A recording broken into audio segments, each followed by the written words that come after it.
What's up, everybody? Welcome back to Dino Man Podcast, episode number 3.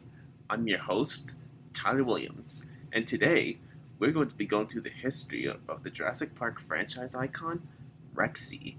But we'll be starting back from the original Jurassic Park all the way up to Jurassic World Dominion. So, let's dive right in.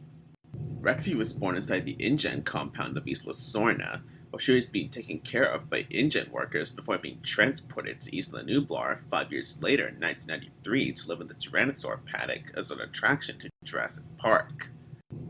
When the first Isla Nublar incident took place, a tropical storm hit the island.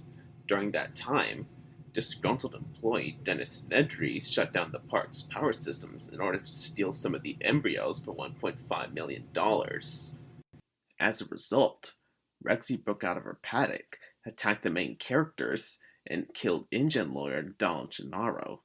Note that Donald Gennaro was Rexy's only human victim during the incident. Later the next day, after the storm passed, Rexy continued to roam free on the island, preying on smaller herbivores such as Gallimimus. It was told that Rexy would rather hunt her prey instead of having it offered to her.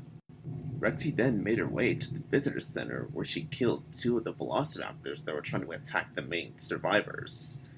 She then let out a victorious roar while a banner reading "When Dinosaurs Rule the Earth" comes falling down.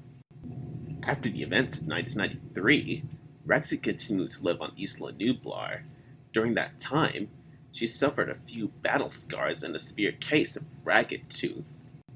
9 years later, in 2002, Vic Hoskins and his team of InGen Security Division troopers captured Rexy and put her back into captivity, where she lived in the T-Rex Kingdom as an attraction to InGen's second theme park, Jurassic World. Note that Rexy lived in her paddock for 13 years.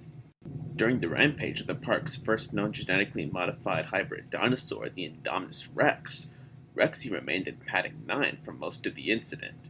That was until Claire used a flare to lure her out of her paddock into a climactic showdown with the Indominus. Rexy initially had the upper hand, until she got thrown down. Just as the Indominus was about to land a killing bite, Blue, the last surviving velociraptor, lunges at the hybrid, giving Rexy enough time to recover. She manages to toss the Indominus near the edge of the Jurassic World lagoon, where the Mosasaurus drags it underwater, killing the hybrid once and for all. The next day, Rexy, still suffering from her injuries from the battle with the Indominus, steps onto the helipad and roars triumphantly over Jurassic World, reclaiming the island as hers once again. 3 years later, during the events of Fallen Kingdom, Rexy was seen entering the mercenaries' campsite as they were on a mission to retrieve a bone sample from the Indominus. She then proceeded to chase one of their men, stepping on the tablet that was used to control the lagoon's gates in the process. Despite her using her massive jaws to clamp down onto the helicopter's ladder, the mercenaries got away with the bone sample. During the eruption of the island's active volcano Mount Saibo, Rexy was seen saving the human beings from a Carnotaurus before fleeing with the other dinosaurs. She was then seen being carried by a helicopter onto the cargo ship, the Arcadia, and, along with the other dinosaurs, was transported to the Lockwood Manor. When Eli Mills tried to escape with the Indominus Rex's bone sample, Rexy, having been freed by Macy, devours him. She then lets out a victorious roar and tramples the bone, preventing more hybrids from being made.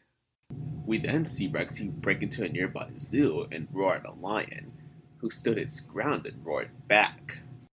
In the prologue, we see Rexy running from a helicopter belonging to the Department of Fish and Wildlife trying to tranquilize her. She then comes across a drive-in theater, where she flips over a bunch of cars and breaks through the screen. They fire a tranquilizer dart at her, but they miss and hit a car instead. Rexy avoids the helicopter and escapes back into the wilderness.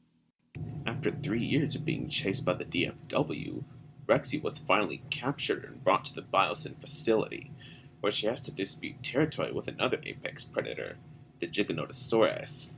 As they were fighting over a deer kill, Rexy quickly backs off, allowing the Giganotosaurus to feed on the deer.